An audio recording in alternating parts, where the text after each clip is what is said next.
Chères internautatrices, chers internautateurs, bienvenue dans cette nouvelle Trick Track TV X-Rules Number 7 avec l'incroyable monsieur Guillaume à mes côtés.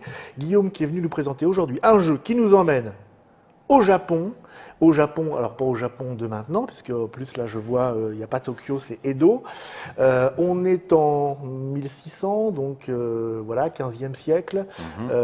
C'est l'unification du Japon qui se fait à grands coups de katana et de choses comme ça. Et d'arquebuse. Et d'arquebuse, effectivement.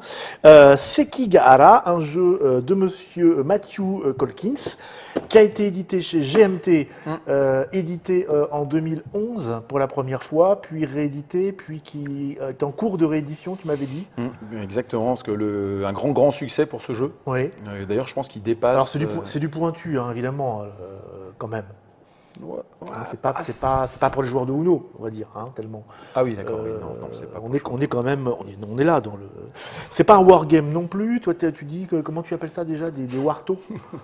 Des wartos. Des wartos. C'est un warto. Bon, ça se joue à combien?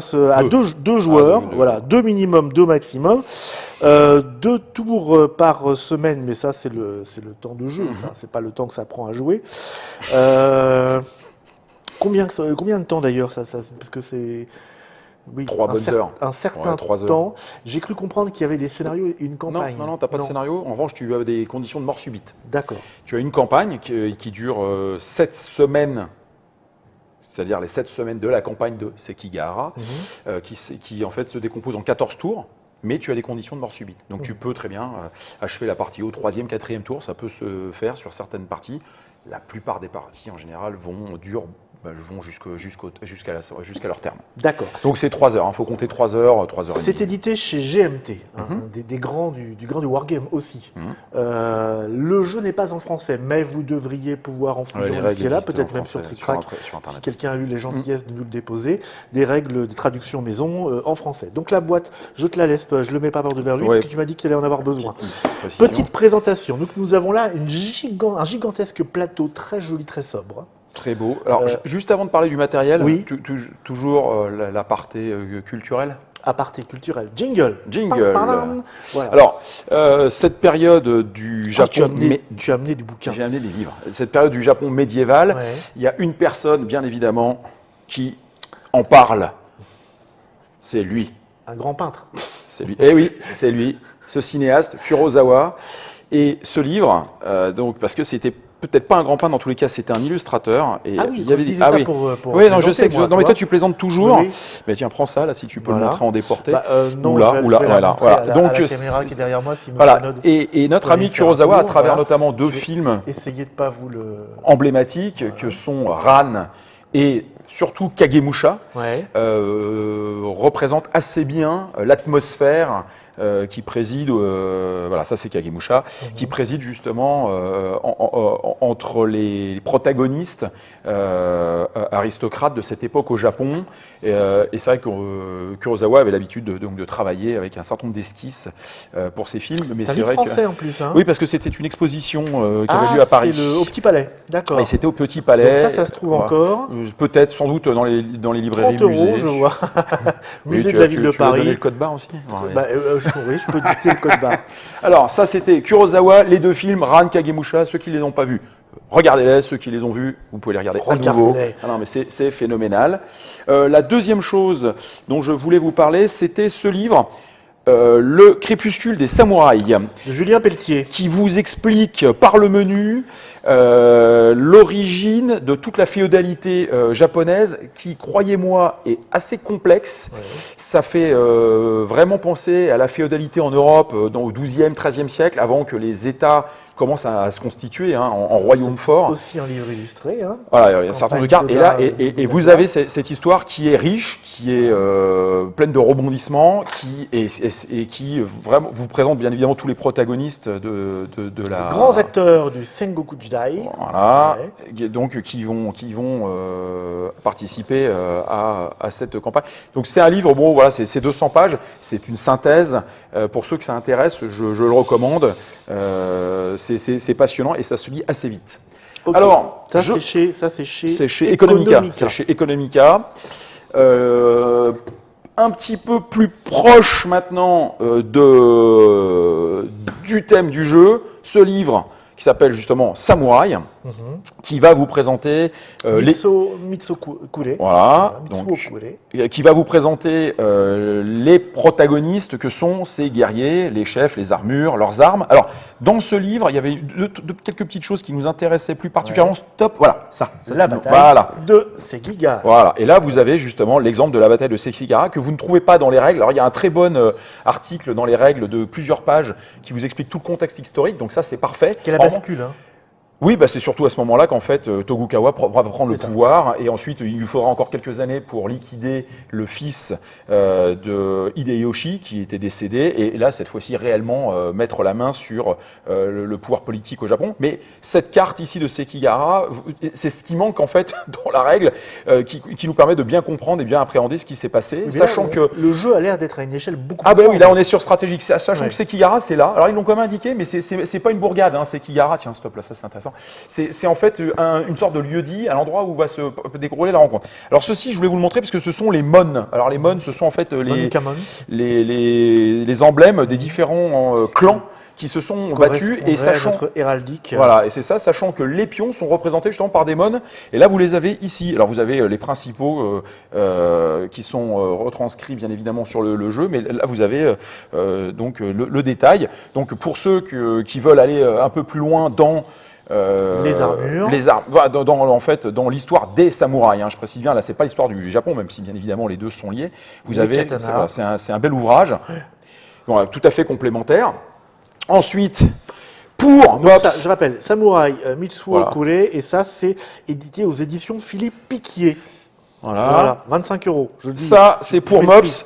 Il va vous en parler mieux que moi. Les Japonais et le sabre. Ah, alors un livre particulièrement intéressant de Yoshimura Kenichi, qui justement traite du rapport assez particulier que le japonais a avec son sabre, qui est vraiment différent de celui que les chevaliers pouvaient avoir avec leur épée, même si dans le côté christique, on peut retrouver certaines notions, mais le sabre en effet a une force symbolique et une force spirituelle beaucoup plus intéressante. Et après, vous avez tout un tas d'informations sur l'arme en tant que telle, et peut-être que vous ne le savez pas, mais Mops a appris à se servir d'un sabre. Tu peux nous... Oui, un petit peu, juste un petit peu. Et c'était pas facile. Hein. Non, quelques cours de Yaido voilà. et de Batodo. Non, c'est pas facile. Mais c'est voilà. Et pour finir avec un roman, toujours il nous faut un roman, hein, eh bien ce sera l'un des romans les plus connus du Japon, La pierre et le sabre. Un classique qui parle de l'un des Yoshikawa, voilà. Qui parle donc La pierre et le sabre, ça on le trouve effectivement en très poche facilement. Partout. Et c'est là 62 francs, dis donc. À l'époque déjà, tu vois. Je l'avais récupéré longtemps. Et c'était sur Musashi. C'est la vie de Musashi, qui est l'un des plus grands sabreurs donc japonais, qui a écrit, si je ne dis pas de bêtises, le traité des 5 roues. C'est peut-être lui qui l'a écrit, c'est bien ça. Qui est donc un traité en effet aux vertus guerrières. Et ce roman est un roman incontournable dans la littérature japonaise. C'est un vrai roman, c'est-à-dire que c'est historique, mais c'est aussi un roman. Et on apprend que l'imagerie du Bushido, telle qu'on l'a chez nous, était parfois un petit peu plus souple que ce qu'on pouvait imaginer, notamment quand il combattait avec ses sabres en bois et qu'il en avait deux, mais que voilà, il en prenait un plus long, sans le dire à son adversaire de manière à lui. Voilà, il avait des petites astuces quand même. Il a fait beaucoup de duels, mais il est préparé. Voilà, donc ça c'était l'approche culturelle. Maintenant, le jeu, le matériel tel qu'on le découvre, en effet, c'est une très belle carte en dur qui représente la partie principale donc de Honshu, la grande île du Japon, avec les deux grandes villes qui vont s'affronter, à savoir Edo, l'actuel Tokyo, et Kyoto. À son opposé, et on va reconnaître les deux grandes artères du Japon, le fameux Tokaido, la route de Tokaido, d'ailleurs ça a donné le nom d'un jeu, et le Nakasendo qui est moins connu. Qui va donc de Edo jusqu'à Kyoto. Et l'autre qui va aussi de Edo, mais par une autre voie jusqu'à Kyoto. Et voilà, ça ce sont en fait les voies du nord, voies du centre, voies du sud, pour relier en fait les deux grandes villes. Là on passe par la côte, c'est joli. Voilà. Et ensuite vous avez des blocs, puisque c'est un jeu donc à blocs. Ouais, je vais en montrer quelques-uns. Voilà, vas-y, prends. Je vais prendre ceux-là, par exemple. Voilà. Donc vous avez des blocs de bois, comme ça. Voilà. Avec des petits autocollants à vous de travailler. Hein. Oui, d'accord, ça c'est un petit peu de... Tiens, on va en montrer d'autres. Alors voilà, donc là, voilà Bobs vous montre une unité. Là, il vous montre un chef avec le petit drapeau. Alors vous voyez, les modes, on retrouve les modes dont je vous parlais, qui désignent en fait les clans, qui est la mécanique du jeu. C'est l'activation des clans par les modes. Et vous avez un certain nombre donc de clans qui sont regroupés dans une fédération. Les uns avec Tokugawa, c'est-à-dire les noirs, et les autres avec Ishida, ce sont les jaunes, et qui vont se battre pour pouvoir justement prendre le contrôle politique du Japon. Voilà, donc ça se fait. Alors on se bat avec des Alors c'est blocs. très sobre. Là, pour le coup, c'est très japonisant comme ambiance. Ouais, mais c'est On a propre, un c'est clair. Un superbe plateau. Ouais, et puis on voit très bien, on voit bien les différents, tissé. les points importants. Sachant que Bon, alors, attends, ici je vous vais avez, tout te redonner parce que tu l'avais tout bien préparé. ouais, parce que ici vous avez une vue à plat. Alors lui, il est là, je crois. Ouais, lui, il est là, lui, il est là. Alors vous avez des petites aides de jeu sur le plan de jeu. Et donc vous avez une vue à plat, mais lorsque l'on joue, en fait, on joue l'un face à face. Et bien évidemment, Oui, là, on peut empiler. Voilà, pas dans la bonne on peut empiler les blocs comme ceci ou les mettre de côté si ça commence à être un petit peu trop haut. Et puis quand on va les déplacer, on va les déplacer de ville en ville. Et bien évidemment, votre adversaire. Pas d'hexagone. Pas d'hexagone, c'est du point par point. Voilà, exactement. L'autre composante, ce sont des cartes. Voilà, tiens. Les cartes qui vont permettre d'activer justement ces fameux clans. J'essaie d'en trouver d'autres. Voilà. Donc vous voyez ça c'est le clan de Tokugawa. Loyalty, j'expliquerai tout à l'heure à quoi c'est une carte un peu particulière. Vous avez je les ai regroupés, mais on va les mélanger. Tokugawa, Maeda, voilà. Voilà un Maeda. Voilà, donc, et bien évidemment, vous activez avec les cartes grises ou noires les blocs noirs. Fukushima, exactement, ça se passe là-bas. Ah oui, je pensais que c'était, on ne voyait pas aussi au nord. D'accord. Et bien évidemment, les cartes jaunes pour activer Ishida avec les blocs jaunes. Alors la particularité, c'est pour ça que je voulais garder la boîte, c'est que GMT, ils ont fait en fait très fort, c'est juste une remarque, mais ça fait sourire, c'est que c'est le premier jeu, lorsque l'on a tout préparé, on n'arrive pas à refermer la boîte. C'est-à-dire que vous aurez une boîte, vous aurez une boîte comme ça, vous aurez une boîte comme ça, vous aurez une boîte comme ça. Pratique dans les étagères. Mais voilà, mais c'est-à-dire que quand vous mettez les blocs, parce que les blocs sont là-dedans, voilà, et ben quand vous mettez tout avec la boîte, en fait c'est comme ça. Alors je trouve qu'ils ont fait assez fort, c'est super, mais vous n'arriverez jamais à refermer la boîte. Ne vous inquiétez pas, même si on met les petits blocs bien triés, tout ça. D'accord. Voilà, c'est une petite remarque, c'est toujours drôle. Les blocs, il y en a beaucoup plus. Il y en a beaucoup, il y en a plein dans les sacs, et la boîte pèse lourd, donc si c'est pas un jeu de voyage. On a du back building aussi, ou pas? C'est-à-dire on pioche dans le sac. On va le faire d'ailleurs maintenant. Donc on ne va pas faire une partie. Non, on ne fait pas une partie. C'est très long. Et tu m'expliquais hors antenne que le début du jeu, c'est le positionnement initial. Alors, qui n'est pas tout à fait fait maintenant, parce qu'on va terminer la mise en place du jeu. Puisque ce que vous voyez ici, ce sont les blocs imposés au début. Et je vais expliquer après les conditions de victoire. Mais tu m'as dit aussi que le début de partie n'était pas... On aurait pu faire un début de partie, mais n'était pas complètement représentatif de ce qu'allait donner le jeu comme sensation. Le premier tour, c'est essentiellement un tour de mise en place. Ouais. Et il faudrait aller au deuxième, voire troisième tour pour vraiment, en tant que jeu, vous montrer. Et l'objectif, c'est pas non plus de faire une vidéo d'1 heure et demie, mais on va expliquer comment ça fonctionne, mais surtout, bien évidemment, les objectifs, comment ça se joue. Mais on va quand même procéder à la mise en place. On va faire un ou deux mouvements pour vous montrer. Ça, c'est la mise en place initiale. Alors pourquoi c'est intéressant? Parce que ça fait partie de ce genre de jeu qui peuvent être joués en solitaire pour justement tester des ouvertures. Il y a des règles en solitaire? Non. Non, pas du tout. C'est pas du tout un jeu en solitaire. D'accord. Mais c'est un jeu où justement, par exemple, les deux premiers tours, vous pouvez tenter des ouvertures, que ce soit avec un camp ou l'autre, pour voir un petit peu ce que ça donne. Sachant que bien évidemment, le jour où vous aurez un adversaire, il se passera des choses. Mais ça peut vous permettre de découvrir un certain nombre de fautes à commettre ou au contraire un certain nombre de plans audacieux que vous essaierez de reproduire. Sachant que vous avez un élément aléatoire qui est au-delà de la présentation de ces blocs sur le plan de jeu, des blocs que nous allons tirer et qui vont apporter évidemment une variété, qui vont faire que vous aurez presque à chaque partie une manière forcément différente de jouer parce que vous n'aurez pas les mêmes conditions de départ, que ce soit les cartes en main ou les blocs. Alors on ne va pas prendre tout de suite les blocs. On n'a pas montré les règles. Ouais. Alors les règles sont assez courtes. Alors ça c'est toute la partie historique, il y a 6-7 pages. Il y a du blabla historique, il y a un petit exemple de combat. Et effectivement les règles… ça s'arrête là. C'est 10 pages de règles. C'est ça, mais, une douzaine de pages, allez. Non mais oui, mais ça c'est la mise en place. ça vaut rien ça. D'accord. Donc c'est pas très long. Non, c'est pas très long. Niveau complexité. Alors on la en est- complexité vient pas des règles, Ouais. c'est plus après de quelques subtilités et surtout de l'interaction que l'on va faire de justement des possibilités de jeu. Et puis Une aide feuille deux aides de jeu. Non, il y en a deux, une référence, par aide de joueur. jeu, Ben, voilà, en évidemment. anglais forcément, parce Voilà. que le jeu est anglais, enfin américain. D'accord. Alors Ça, on doit les trouver en français aussi. ouais, ça se trouve en français. En bricolant. Le plan de jeu nous apporte un certain nombre d'informations, sachant que, comme je l'ai dit, des conditions de mort subite existent. Alors ces conditions de mort subite, c'est assez simple.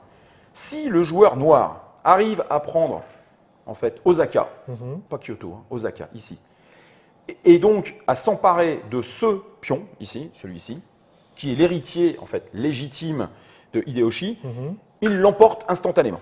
Donc ça D'accord. signifie quoi? Ça signifie qu'avec une armée noire, il faut aller là. D'où la grosse armée qui accompagne D'où la grosse le armée jeune qui homme. accompagne, voilà. Il faut y aller, il faut lui casser la tête, faire le siège du château, et puis à l'issue du siège, eh ben, l'emporter, et là, c'est fini. Et j'imagine que tout ça ne se fait pas finger in the nose dès le premier tour. C'est ça. Deuxième condition de victoire, si jamais Ishida, qui est représenté par ce... Et bien, prends l'autre là, prends Tokugawa aussi. Donc si jamais Ishida vs Tokugawa.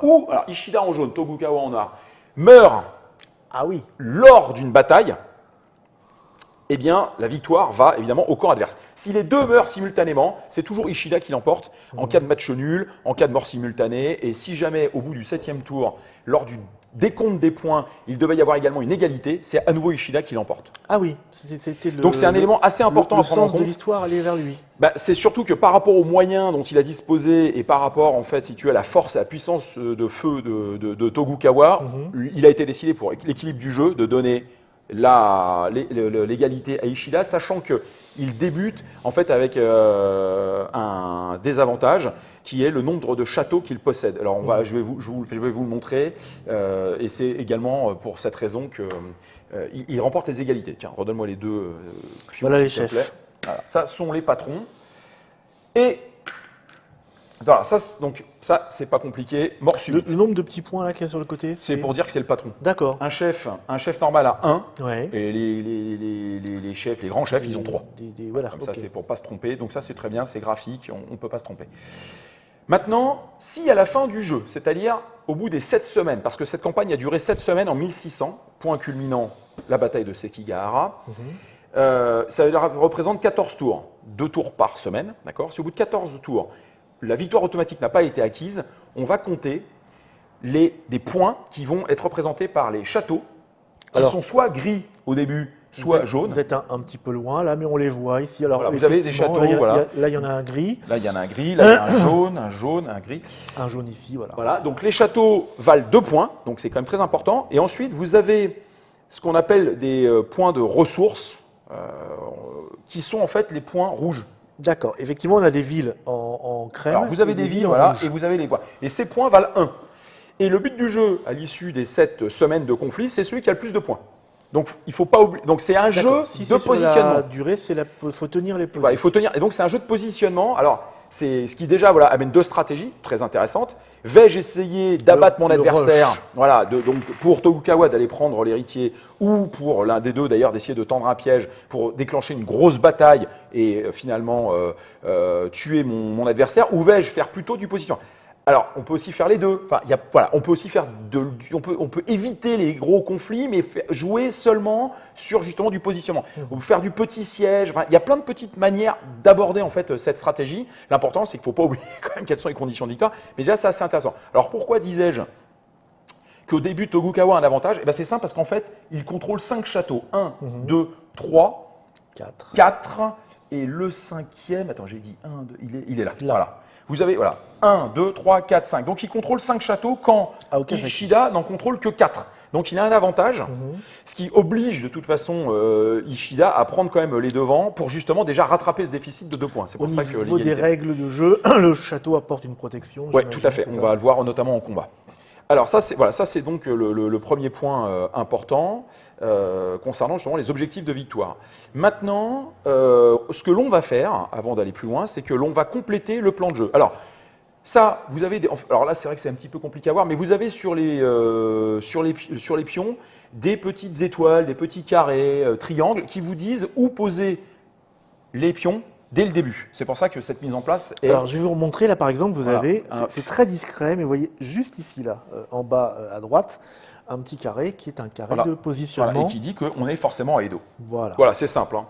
Ensuite, pour compléter la position, vous avez des +3, des cartouches avec des plus. Donc ça, ces troupes sont connues des deux joueurs. Exactement. pour le coup, hein. D'où ma remarque, bien évidemment, sur le travail des ouvertures. Maintenant, ce que l'on va faire, c'est qu'on va compléter, moi, avec les jaunes, partout où il y a des plus, et Mops avec des noirs, partout où il y a des plus noirs. Ok. Alors, on prend son sac. Alors il y a un plus, deux plus, ça veut dire deux blocs. Ouais, 2 blocs que tu D'accord. connais pas, en revanche. Alors là, il y a plein de blocs dedans. Hein. Je peux vous assurer que ça, c'est lourd. Et on les pose, alors ouvert, parce que bien évidemment, la partie est comme ça. Alors, Alors, je commence par, alors ici, voilà, ici, à Edo, à Kyoto, non, pardon, à Osaka, j'ai ça. à Kone, j'ai Non, une non, mais troupe. ouvre-la, parce que sinon… Ah bon, je te Ouais, la bah montre. oui, oui, oui. Mince. Voilà, hop, voilà, Plus ici. un à Sendai. Ah, j'ai du monde là. Tac, T'as tac. du monde. Mais moi, Ouais, toi aussi, t'as du monde. là, il y a plus. Ah oui, il y a plus un aussi Voilà. sur les. Donc là, c'est ça. À Kyoto, j'ai ça. Et ça, toi, tu as un +1 ici, hein, n'oublie pas. Ici, j'ai un plus un aussi. Voilà, tac. Voilà, tac. J'ai Ici, à Jifuki, j'ai j'ai mes un forteresses, +1. j'ai intérêt à avoir du monde parce que c'est quand même assez crucial. Dis donc, il est tout petit lui. Et Oui, mais il est loin. Là-bas. Il est bah loin, oui, il est loin. tiens, en parlant de loin. Voilà. Tiens, lui, on va le mettre Ici. ici, voilà, c'est ça. Ueda. Ah ouais, ça, c'est pas mal, ça. Est-ce que j'ai encore du monde Ah ouais, il y a du quelque people, part là. Mais dis donc, t'en as beaucoup. Ouais, bah, j'en ai beaucoup. Ah, Attends. c'est quoi ça ici? Ça, on verra après. Ah oui, Et d'accord. puis- Et puis là-bas, j'en ai un C'est autre. con, j'avais plus 4. Dis donc, c'est moche. Ouais, je sais, mais tu les auras, t'inquiète. Voilà, +1. Et Voilà, toi aussi, ah, t'as le même en face. voilà c'est ça, exactement. C'est du. Qu'est-ce qui te manque là? +1 ici. T'as un gars là. Un autre dessous. Ouais, c'est un bon gros gars, ça. Tu l'as mis ici, celui-là. Bon, ça c'est fait. Lui, il est Ça, là. c'est fait. Lui, il est là. Je n'en vois pas Et là, d'autres. ici, +2. Je les ai pas fait. Ah non, ici plus 2, je les ai pas fait. C'est assez un peu stratégique quand même. Tu vois, ouais, ok. Voilà. Et ben écoute, je pense qu'on n'a pas fait l'erreur. Là-bas, tu as rajouté quelqu'un. Maintenant, tu vas tirer 4. 4. Alors, voilà, Donc, moi aussi, il faut dans que nos j'arrive petites à les- réserves. Voilà, c'est ta réserve, voilà, c'est ça. Et là, vous avez la réserve. Alors, donc, ça signifie bien évidemment, hein, là, on l'a fait en direct pour vous montrer la mise en place, mais. Et ça, ce sont pour les renforts, on verra. Certains blocs ne seront jamais en jeu, puisque ici, ce qu'on appelle le recrutement s'effectuera par coup de 2 ou par coup de 1, 2, Il y a 4, 6, 7, 8, 9. essentiellement- Donc vous allez à 2, 4, 6, 7. Oui, c'est ça. Vous aurez 9 blocs en plus. Donc il y a des blocs qui ne joueront jamais. Ce qui fait que les parties ne se ressemblent pas en termes de C'est tirage. 3 maximum le symbole. Hein, Oui, alors, sauf qu'il y a un cas particulier qui Ah est les diables rouges, qui eux valent 4. Bon, c'est un cas particulier. Alors, ce Tu qui veux est dire que le 152e régiment d'infanterie de Colmar se trouve là. Ouais, exactement, c'est ça. C'est ça, c'est l'infanterie de la vieille garde, D'accord. exactement.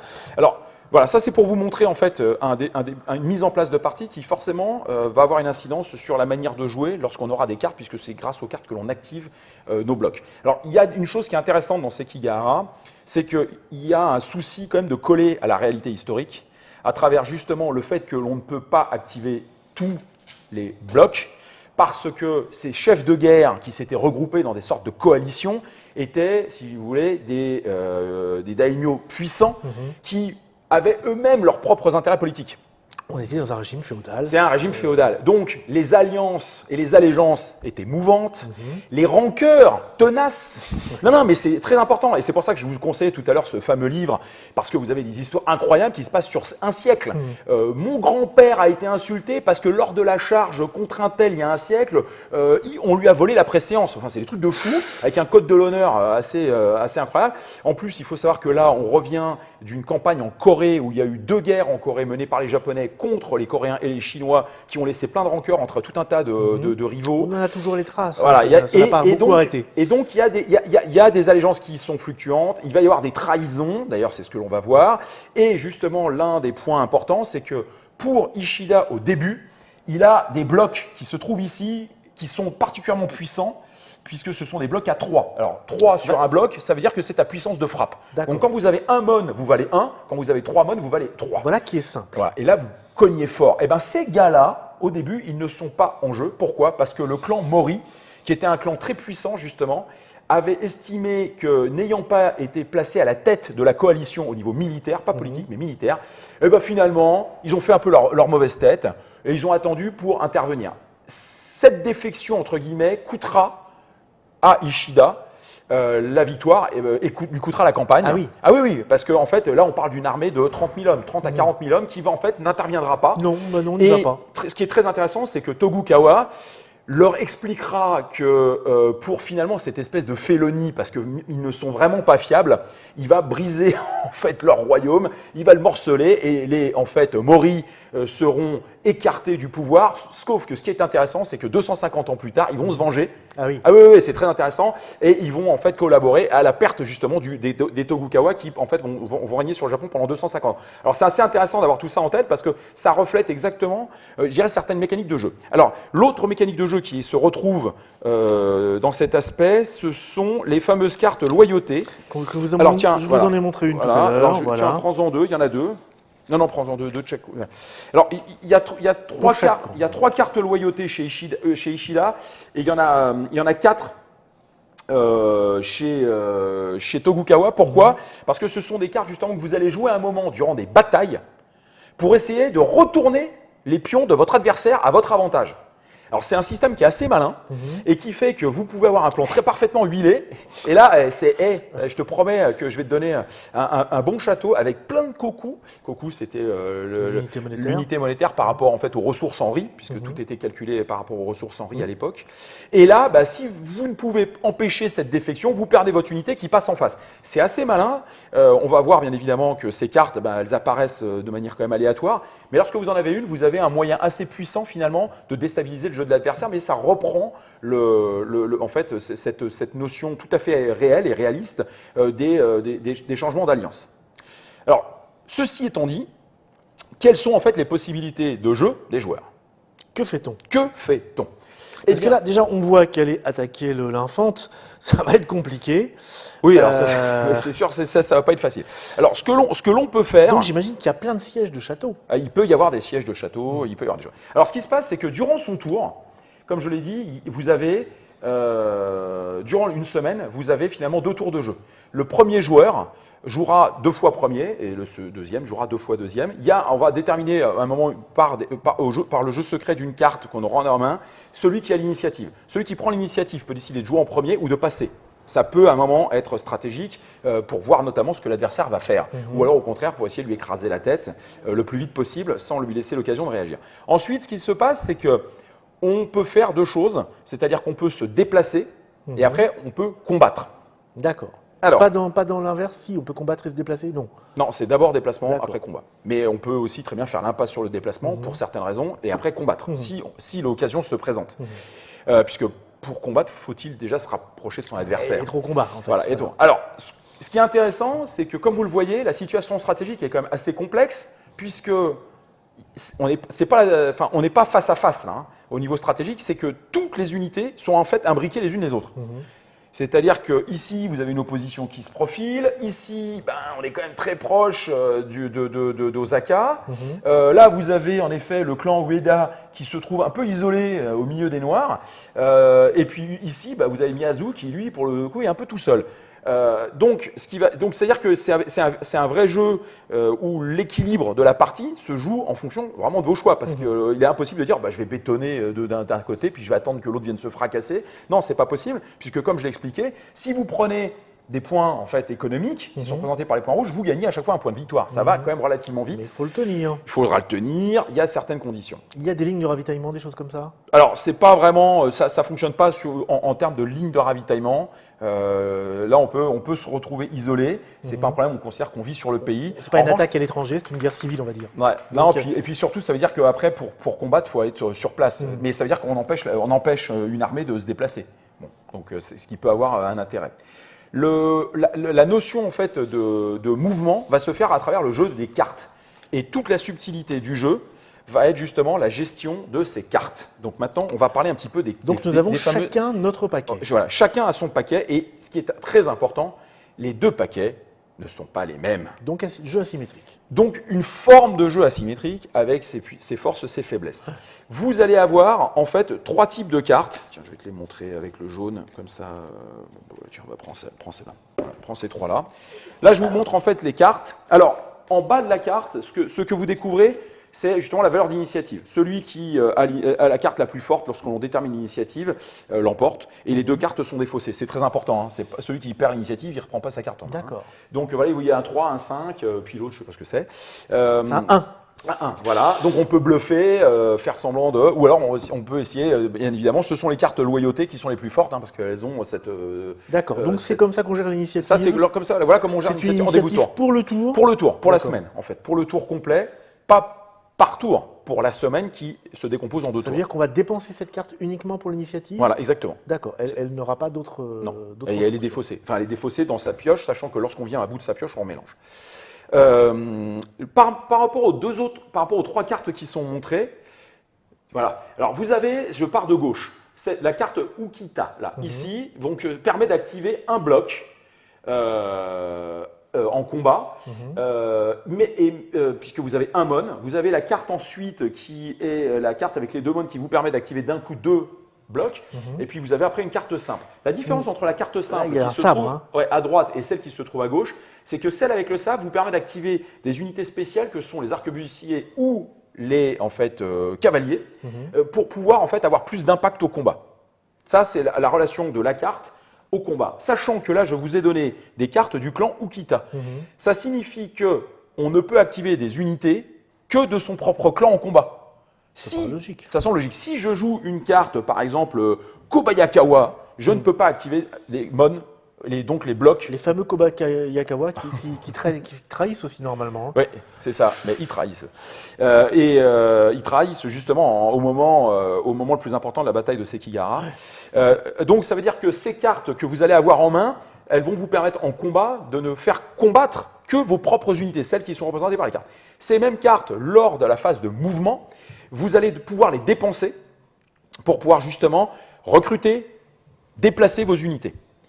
Donc, si vous suivez le raisonnement, ça signifie que, en fonction des types de blocs que vous avez, des mons qui sont représentés sur ces blocs, et de la main de départ que vous aurez, vous allez devoir justement gérer votre main pour pouvoir soit déplacer les unités, soit les faire combattre. Parce que ce que vous savez, c'est que si vous avez une armée et que vous n'avez pas les mons qui correspondent dans vos cartes, elle ne pourra jamais combattre. Ça veut dire que pour déplacer toute l'armée, là, il faut deux, 3 mons différents. Non, pas pour déplacer. Pour déplacer, on brûle des cartes. Mais pour combattre, il te faudra 3 mons différents.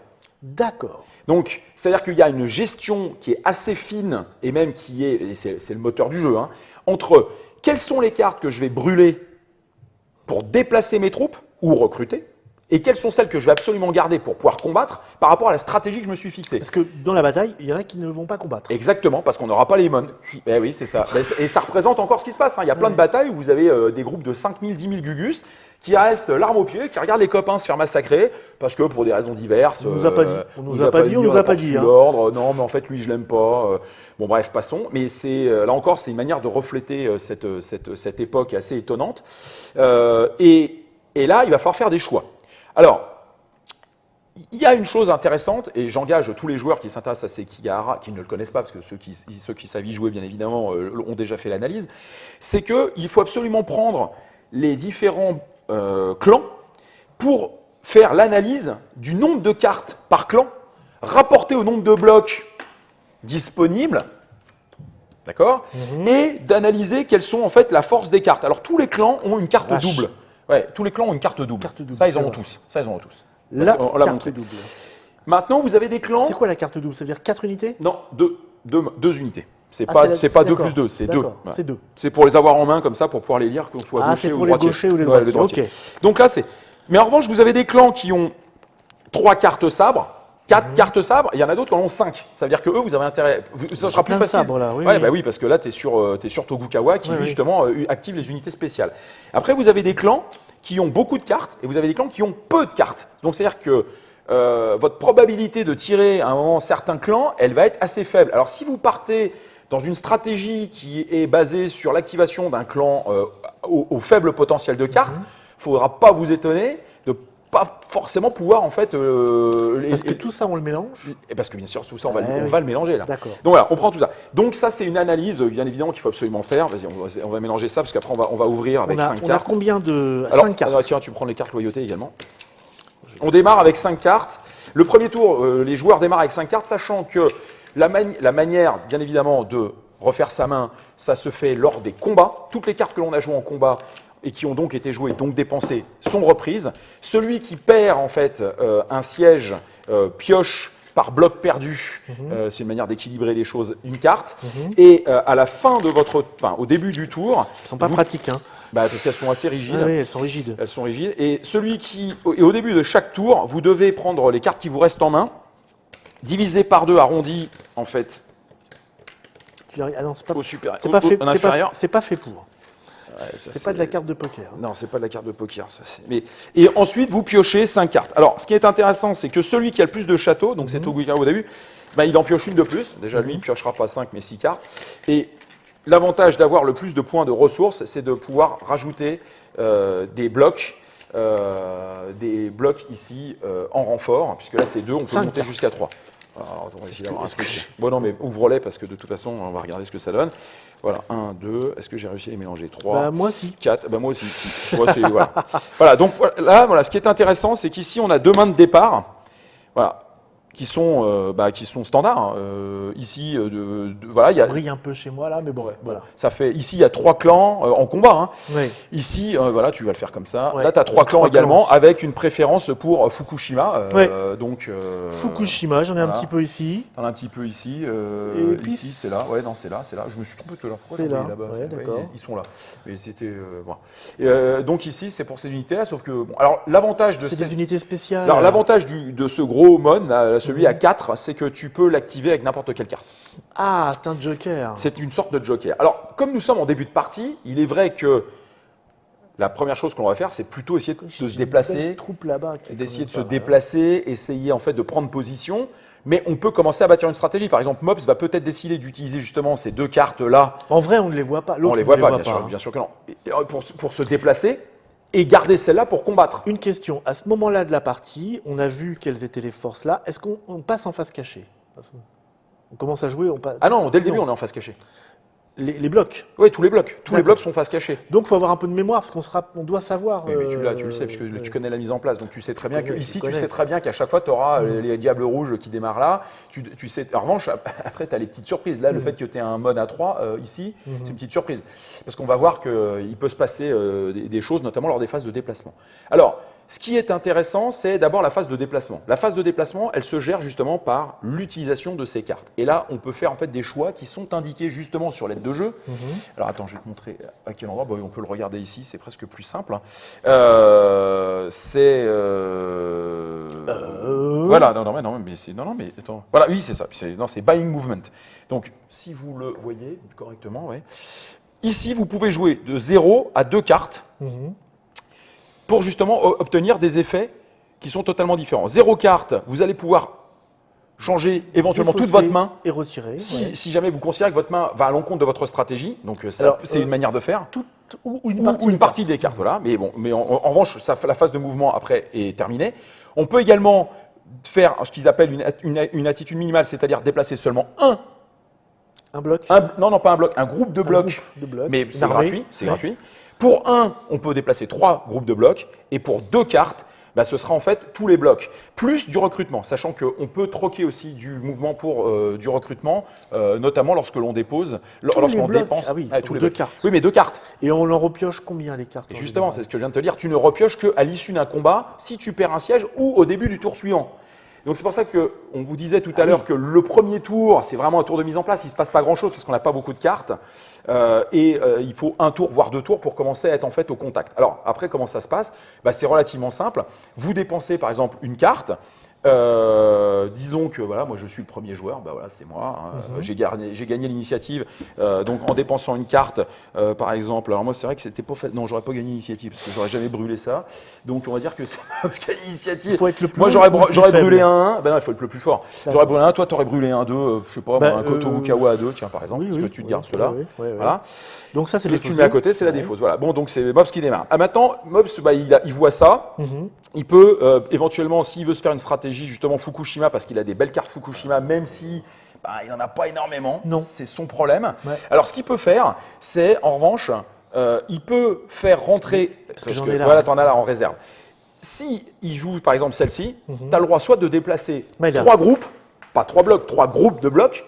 On va À voir cause de l'action on va voir, spéciale, on va voir de combien.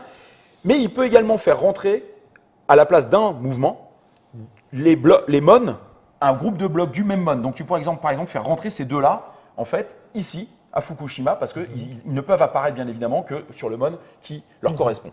Sinon, tu peux faire rentrer un bloc d'un mon, n'importe où, quel que soit en fait Là où nous sommes déjà. Non, oui, bien sûr. On peut pas le faire arriver à Kizo pour me marquer mon petit point. D'accord. Donc voilà, donc il y a une certaine souplesse à vous de voir. Il est évident que faire rentrer c'est à la fois simple et très riche. Il est évident que faire rentrer 2 blocs ici. Ben, moi ça m'arrange. Voilà. Je peux le dire. Voilà, exactement. Donc par exemple, Mops joue justement cette carte, il fait rentrer ces 2 ici. D'accord. Donc comme ils viennent d'arriver. Donc ça c'est les fameuses actions spéciales. Voilà. Et maintenant tu dois faire 2 déplacements, sachant que eux venant d'arriver peuvent pas se déplacer. Après tu peux faire 2 mouvements si tu en as envie. Ah, là ils viennent d'arriver, ils ne peuvent pas se déplacer. Écoute, pour l'instant, je ne vois pas. Alors, je suis obligé de déplacer n'importe quelle unité. Ici, alors vous allez voir, le déplacement est simple. La base, c'est, comme c'est du point par point, je me déplace de 1. Si j'utilise le Tokaido ou le Nakasendo, j'ai plus 1. Donc, je vais faire 2 points. Les grandes routes. Voilà. Si j'ai un chef, donc c'est-à-dire le petit drapeau ou évidemment le patron, plus 1. Si je pars d'un château, plus 1. Si je pars de la capitale, plus 1. Donc ça signifie que, alors après on ne peut pas les cumuler, mais c'est-à-dire que si vous êtes sur le Tokaido, vous avez un chef, vous avez de toute façon plus 2, on peut même monter à plus 3. Par marche forcée, la marche forcée c'est ça, vous demandant de brûler une carte supplémentaire. Bon. Mais là par exemple, vous voyez, d'ici, on peut facilement faire plus 2, donc plus 2 ça veut dire avoir jusqu'à 3. Après, c'est à toi de voir. Donc, ça veut dire que ici, tu pars, en fait, tu as un chef, par exemple là, tu peux très bien décider de faire 2, 1, 2 pour déjà aller venir occuper ce point. Ça, avec tout ton bloc. Parce que, voilà, boum, bam, ça c'est fait. Alors, pour signifier que c'est fait, on prend ces petits cubes, hein. Il y en a de chaque couleur. Et là, je le mets ici. Ça veut dire ça c'est-à-dire que c'est à toi. Ah, puis c'est surtout que c'est à toi. Bah oui, il a bougé, mais c'est à toi. Alors, bien évidemment, on ne peut pas bouger 2 fois les groupes. Et les groupes qui se sont déplacés le long. Alors, pour bouger ça, j'ai dépensé quoi ? Non, ça c'est pour combattre. Ça, tu te les gardes pour combattre. Ah, ouais. Ça, c'est ta deuxième action. Première action, tu as fait rentrer les gars en renfort. Deuxième action, tu as bougé ce premier bloc. Et là, lorsque l'on s'est déplacé le long d'une route, cette route, on considère qu'elle a été utilisée, empruntée. On ne peut pas la faire emprunter par d'autres troupes à soi qui vous appartiennent. C'est-à-dire que c'est l'occupation de la route, pour les ressources, pour tout un tas de choses. Donc ça, c'est à prendre en compte. Donc là, tu aurais par exemple un deuxième mouvement à faire. Alors, tu peux très bien dire que, regarde, tu pars de Kanazawa, là, tu prends un patron, tu prends des gars comme ça. Hein. Oui. Ou alors, tu prends celui-là, ou tu prends tout le monde. Hein. Non, je prends tout le monde. Je vais te menacer. Voilà. Et en plus, ça te donne l'impression que je vais menacer, effectivement. Ah bah oui, non, là, c'est surtout que ça me donne l'impression que tu es en train de prendre le. Et que je vais aux roches. Voilà. Et là, tu prends l'instant. Voilà. Donc, toi, tu as fait tes mouvements, cette carte est brûlée. Tac, c'est fait. Bon, maintenant, j'ai fait pas mal de trucs avec une carte. Voilà. Donc, vous voyez, mais il n'y a pas eu de combat, parce que c'est compliqué d'avoir des combats. Maintenant, donc, c'est à moi de jouer. Tu vas nous en montrer un quand même. Ouais, enfin là. Ouais, mais c'est pas grave, t'es là pour montrer le jeu, c'est pas là. Hein ouais, je suis là pour montrer le jeu, mais le problème c'est que je vois pas trop comment je peux le montrer le jeu. Et si là. Attends, tu sors de ta forteresse. Il est gentil le Mops. Bon, alors attends, écoute, je vais essayer de faire un truc quand même. Hein. Je vais brûler du. Non, sur ça, il faut que je les garde. Ouais, bon, écoute, on va essayer de faire ça, ouais. Donc, je brûle une carte. Une carte Kobakayakawa, là, voilà, parce que j'en ai pas beaucoup d'ailleurs sur la. Non, c'est pas ce qui m'intéresse. Ils sont en renfort là-bas, alors j'aurais pu essayer de les faire rentrer. Mais de toute façon, c'est ce que je vais faire, parce que justement, là, je la brûle. Mon premier mouvement, c'est de faire un recrutement. Parce que tu as des gros. Et là, non, mais c'est surtout 3 blocs en recrutement. Et eux, alors, les Kobakayakawa, ils viennent là. Recruter 3 blocs parce que tu as joué la bonne mon. Non, je recrute 3 blocs identiques. Oui. C'est une action. D'accord. Mais je les envoie ici. Alors là, mon pote, là, t'as vu là? Ah, vous êtes tout de suite beaucoup plus Ouais, et puis protégé. là, Hein. ouais. Sachant que pour le mouvement, dernier point, plus l'armée est importante et plus on a des facteurs limitants. C'est-à-dire que si on est à plus de 4 blocs, on a -1. Et ça vient par tranche de 4. Donc c'est-à-dire qu'à un moment, si vous êtes à 17, votre armée, elle ne bouge plus. Elle est tellement monstrueuse que de toute façon, elle ne peut plus se déplacer. C'est un problème de logistique. C'est pas une insulte, ça tranche de 4. Non. De 4. Non, tranche de 4. Non. Donc maintenant, ça c'était le premier mouvement. Le deuxième mouvement, ici. Tu sors de ta forteresse. Alors, ouais, mais ce que je vais faire, c'est que je laisse un gars ici à Ueda, d'accord. Et comme je pars d'une forteresse, je fais 1, 2 pour aller occuper Takasaki. D'accord. Histoire d'éviter que toi, voilà. Alors là, je prends un risque. Pourquoi ? Parce qu'on va débouler. Oui, parce que dans la règle de mouvement, vous avez une règle en fait, qui est le overwhelm, qui est lorsque vous êtes submergé, qui fait que si vous avez un bloc et que votre adversaire a 4 blocs ou plus, il vous marche dessus. En fait, vous ne pouvez pas résister et vous explosez, il n'y a pas de combat, vous perdez votre bloc. Donc ici, quand je compte, il est déjà à 6. Pour peu que tu arrives à ramener un peu de monde, tu peux monter à 8. Je pourrais éventuellement donc être submergé. Mais dans tous les cas, j'essaie de prendre cette position pour éviter que toi tu n'y ailles parce que de Edo, c'est très facile également. Donc, oui, puis là j'ai des chefs. Ouais, tu as des chefs, tu pourrais y aller. Bah, au moins, j'occupe cette position. Et maintenant, troisième mouvement pour vous montrer comment ça se passe. Je sors. Non, je vais quand même laisser un gars ici. Je sors parce que les châteaux, j'expliquerai les sièges, mais c'est pas possible de les laisser à l'adversaire. Et je fais 1 pour aller au combat. Ok.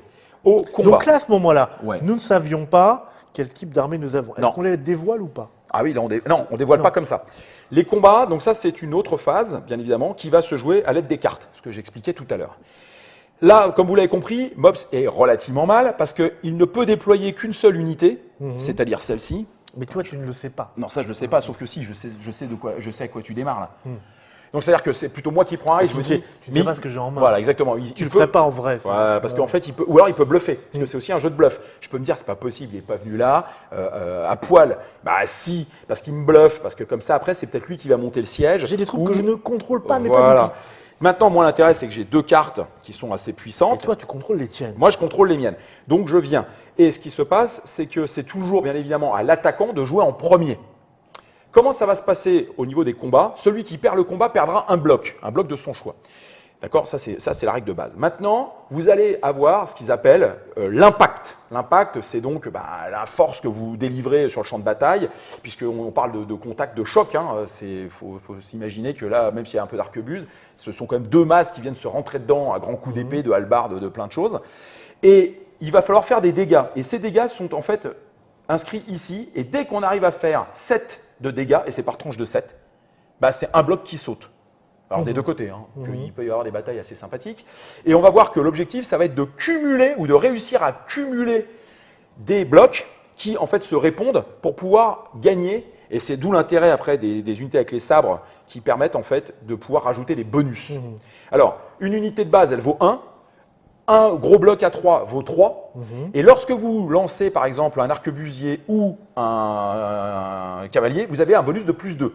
Mais ce qui est intéressant, c'est que lorsque vous êtes capable de déployer les mêmes unités du même clan, comme ils combattent entre copains, en fait, ils supportent.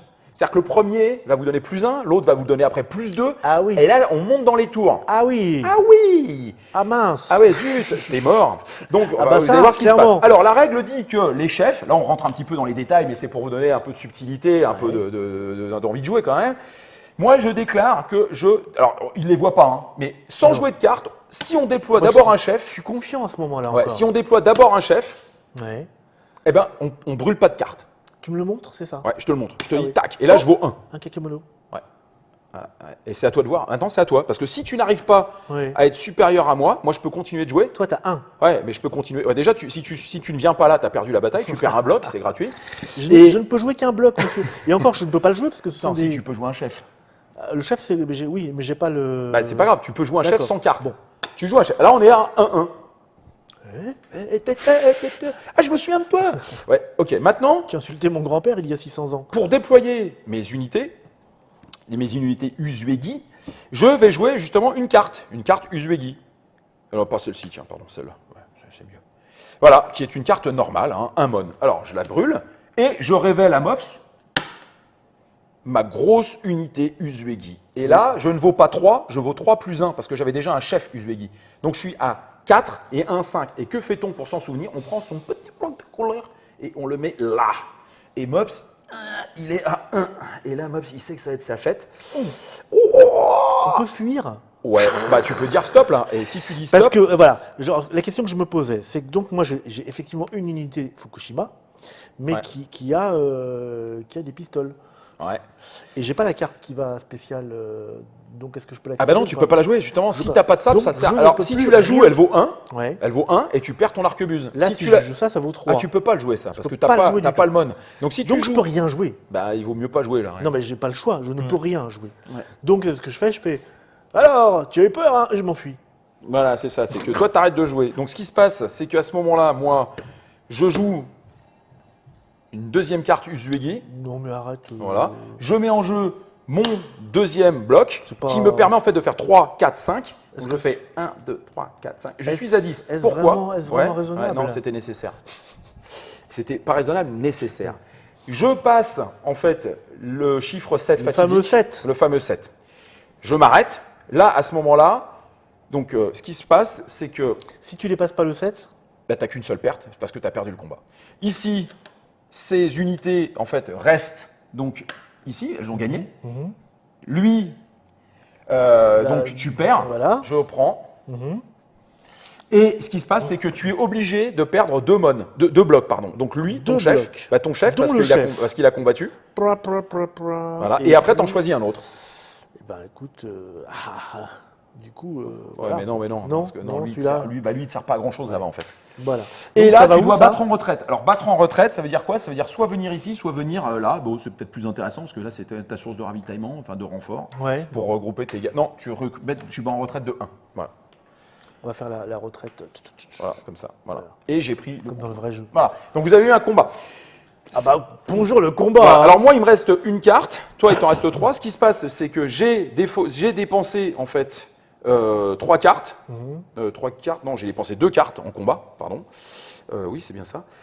2 ou 3 bon, 2. Bon, bref, donc je repioche 2 cartes, j'alimente. D'accord? Parce que tu arrêtes de jouer là, c'est ça? Non? Non, ouais, ben non, c'est parce qu'en fait, on alimente lors des combats. D'accord. Voilà. Moi, je peux réalimenter aussi alors. Non, parce que toi, tu n'as pas défoncé de cartes. Bah, ah oui, pas Eh pour oui. le combat. Ben, pas pour le combat, et c'est au combat.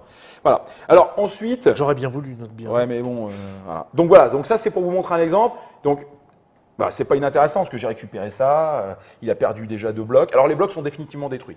Ce qui est important, c'était de bien montrer, en effet, cette histoire de gestion de main.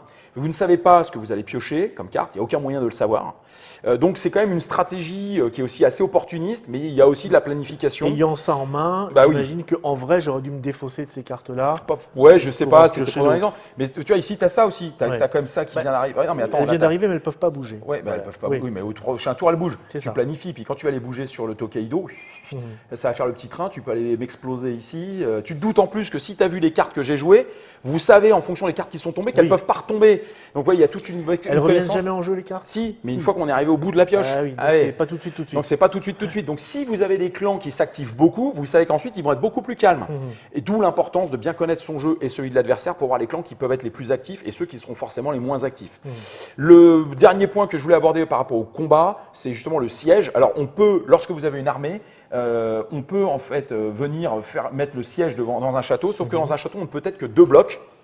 Si vous avez plus de 2 blocs, vous êtes obligé de combattre en race campagne. Si vous vous repliez dans le château à 2 blocs, eh ben, il y a pas, les troupes assaillantes justement font le siège. Donc il ne se passe rien. Donc ça vous D'accord. coûte déjà un tour. Mais ensuite, pour gagner le siège, il faut être capable à chaque fois de passer la barre des 7. Donc avec ses combinaisons de cartes et donc avec ses combinaisons Bien sûr, oui. de cartes, sachant que là, pour le coup, l'arquebuse et la cavalerie ne servent à rien, pour pouvoir infliger automatiquement un bloc D'accord. de perte. Donc ça prend du temps. Mais en Ah revanche, oui. vous ne prenez jamais de perte. Bloc par bloc. On peut faire sauter 2 blocs si tu arrives à faire 14, Ouais. avec des chefs, avec des grosses unités. Et ça représente en fait le fait que les sièges à l'époque étaient quand même particulièrement longs. Il n'y avait pas de grosse artillerie, hein. C'était pas la grosse Bertha, hein, madame. Donc ça prenait du temps. Et d'ailleurs, c'est ce qui se passe pendant la campagne de Sekigahara. C'est que justement, à Ueda, ici, il y a un siège qui va bloquer 40 000 hommes pendant pendant plusieurs semaines et qui d'ailleurs vont rater la bataille de Sekigahara et qui auraient pu avoir des effets désastreux sur l'armée de Tokugawa. Avant qu'on se quitte, Alors, quand on joue une carte Parle-nous de loyauté, ça. voilà, Oui. bam, carte loyauté, c'est sur par exemple, Simops me l'avait joué tout à l'heure. la fameuse carte loyauté. Voilà, au moment où je joue mon Uzuegi, mon Uesuegi, putain, c'est vrai que, excusez-moi, c'est compliqué, il me dit, bah non, lui, il va passer en face. Ah oui, d'accord. C'est comme ça que ça se passe. Et si là, je n'ai pas de carte, Loyauté toi-même. non, Non. une carte du mon du clan Ah. identique, Ouais. mon unité passe chez toi. En revanche, si j'ai une carte du bon clan, il suffit que je te la montre, j'ai pas besoin de la jouer, il suffit que je te la montre, Non, non. ça annule en fait ta carte loyauté. Alors comment se traduit en termes de jeu l'unité qui passe parce qu'elle change Ah bah pas. elle vient chez toi. Ah oui, elle change pas de couleur. Ah Mais non, on sait elle vient qu'elle chez est toi. avec moi. Donc elle rajoute les pouvoirs, elle rajoute la force chez toi. Ok. Et si jamais il y a une unité détruite, ce sera celle-là qui mourra la première. D'accord. Les traîtres. Ah oui, bien Ah sûr. oui, c'est ça, Bah c'est oui. comme ça. Allez-y Ça les permet gars, de faire vous le êtes ménage. nouveaux Puis amis. en technique, en plus, en mécanique de jeu, ça permet de faire le ménage et d'éviter Ouais, d'avoir des bien pions sûr. jaunes qui se baladent chez toi, quand même. Mais sinon, à la fin du combat, de toute façon, l'unité saute, puisque bon, on trahit temporairement. Voilà. Donc là, on va être après sur un jeu avec finalement pas forcément énormément de combats. On peut avoir des très gros combats qui vont se placer, bien évidemment, pour des contrôles de points importants comme Kyoto. Bien évidemment, si le joueur Tokugawa a l'opportunité d'aller mettre le siège à Osaka. Mais comme vous l'avez vu, plus les armées sont importantes et moins elles se déplacent, donc ça peut s'agréger par petits bouts. Et vous allez après quand même avoir un jeu de prise de position. C'est vrai qu'il est tentant pour le joueur jaune d'aller mettre le siège ici parce qu'il n'y a pas grand monde au début. Oui, oui. Enfin, voilà. Et après, bien évidemment, c'est un jeu où il faut explorer. Il faut explorer les stratégies. Donc c'est riche. 7 tours. Hein. 14 tours. 14 Cette semaine, tours en fait, c'est surtout 14 tours de jeu Cette semaine, 14 et gestion de sa main, savoir prendre des risques, un Je peu vois de qu'il y a- bluff. Il y, a voilà. tout- il y a marqué A et B. Différence entre le tour 1 et le A, tour B, 2. A, B. Ah oui, d'accord. C'est tout. Tu fais Ok. A, B, puis après Oui, tu oui. reviens A, Ok. B. Voilà. Et voilà. Très bien. Alors, il va y avoir des renforts. Ici, on rajoute des blocs ici qu'on pioche au hasard. C'est ce que Ouais, j'expliquais ouais. tout à l'heure. Et puis, pour les cartes, je vous ai expliqué que c'était au début du tour, ou lors des combats, ou lors des sièges. Ok, très bien. Je Voilà. ressors la boîte. Donc, Sekigahara, la réunification du Japon, un jeu chez GMT. Alors, pas facile à trouver forcément.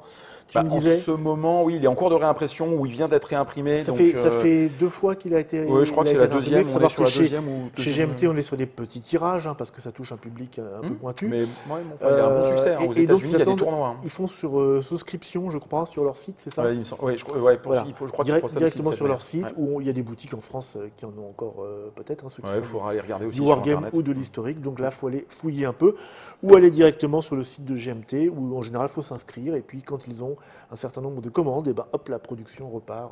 C'est par quantité de 500, tu me disais, c'est Ouais, ça? je crois que c'est Ouais. 500. Ok, merci Monsieur Guillaume d'être venu pour cette petite épopée japonaise.